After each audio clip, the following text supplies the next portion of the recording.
What is going on, everybody? Welcome back to the channel. Aftersound here, bringing you Splinterlands content every single day. We also stream right here on this channel as well as on Twitch, so make sure you come by and say hello. This video is also brought to you by my music, which is available anywhere you stream music under the name Aftersound. And I do have a new song out recently called Summer Gravity, so check it out. Let me know what you think, and I appreciate the support. All right, guys, let's talk about conflicts because, as you can see here, we are under 12 days for the third conflict, and this is going to be the last one before we have our legendary summoners. Now, I'm going to do a little speculation here on the legendary summoners because we could be seeing them, well, at least they will be available in conflicts in probably the next 2 weeks, right? So once this 11 days and 20 hours are done, there's usually like a 72-hour period, and that will mean, you know, that'll be when the next conflict starts, which would be for the next summoner. And I think people are going to want to know what the stats are before they, well, I mean, they're gonna go for it anyway, but you get my point. We're going to learn about these conflict summoners, the airdrop summoners, right, the legendary summoners, in the very near future. Maybe most likely during the next town hall, if that is coming up within the next week or so. And so my thought process here was like, okay, let's take a look at the rebellion summoners because those were game changers in many senses. You had tactics as well as dual element, and that was both of those were introduced, I should say, with the rebellion. With the rebellion set, right?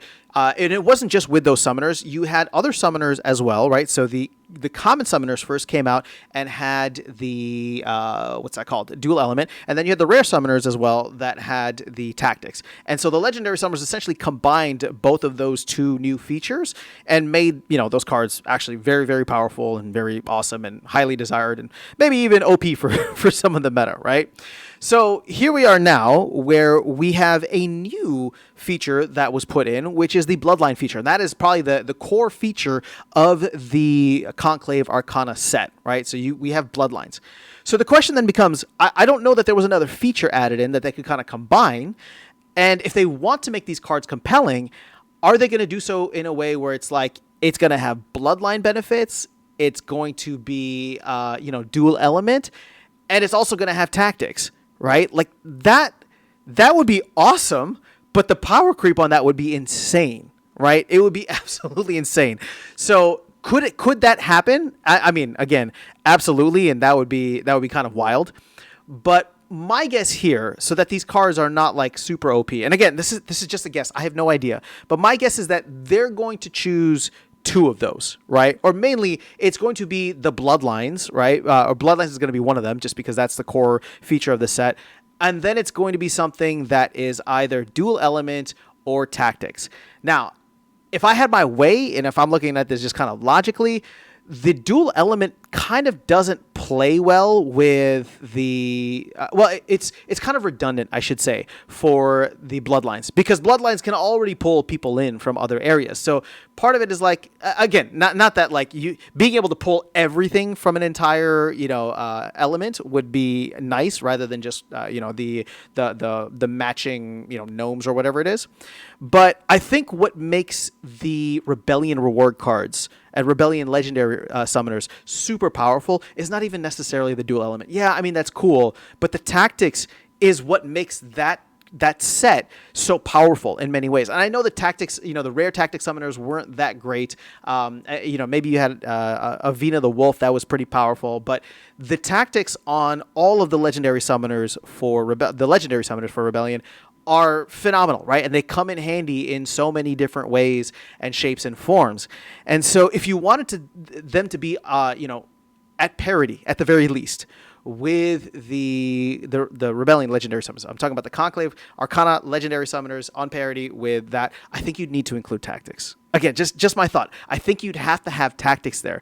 Also, I don't think that they'd want to get away from tactics because tactics was such a fundamental shift in the game evolving into more than just a simple auto battler. Now there was a secondary step here, right? And we know that the game wants to evolve further into a tertiary step where it's not just the tactic stage, but you'll also have the items at spell stage, right? So this is not something that the team wants to get away from necessarily. It's something that they want to expand on. Not that we want to have a full-on, regular style TCG game where you get a bunch of, 15 turns, 20 turns back and forth, but just this idea of like a couple of different rounds. Choose your team, choose your tactics, and then choose your items and spells, right? And maybe something else further along down the line. And so I do believe tactics is going to have to play a role. We haven't seen that yet. Rather than the dual element. Now, again, I could be wrong. Maybe the dual element is, even though it's redundant, they'll deem that it's because it's redundant, it doesn't matter. Maybe they'll just throw it in. So these cards will be super powerful then, right? And they'll have a bloodline, a dual element, as well as tactics, or. And I don't think that this is going to be the case, just because I think it's a little too late in the game, and I think the team would have teased it already. They introduce a brand new feature. Right? Introduce something completely different that we haven't quite seen yet that comes in with these legendary summoners.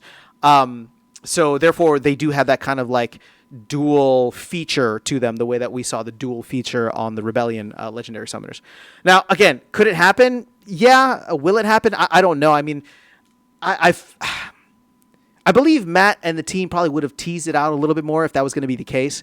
And my guess at this point, just because Bloodlines are so underserved right now, is that the focus probably is going to be on Bloodlines, right? If they introduce a new feature at this point, it's not that it takes away from Bloodlines. Bloodlines could definitely be expanded on there, but it's just like everybody's going to be excited about this new feature, right? And Bloodlines will kind of be a background noise. And again, if the feature is good. So that's where my head is at, just trying to throw all the different possibilities out there and assign a certain amount of weight to each. Not that I'm giving any percentages, but just where my gut feel is at for what we can expect. But let me know your thoughts in the comments below. Otherwise, I will catch you all in the next one and see you around the game. Take care.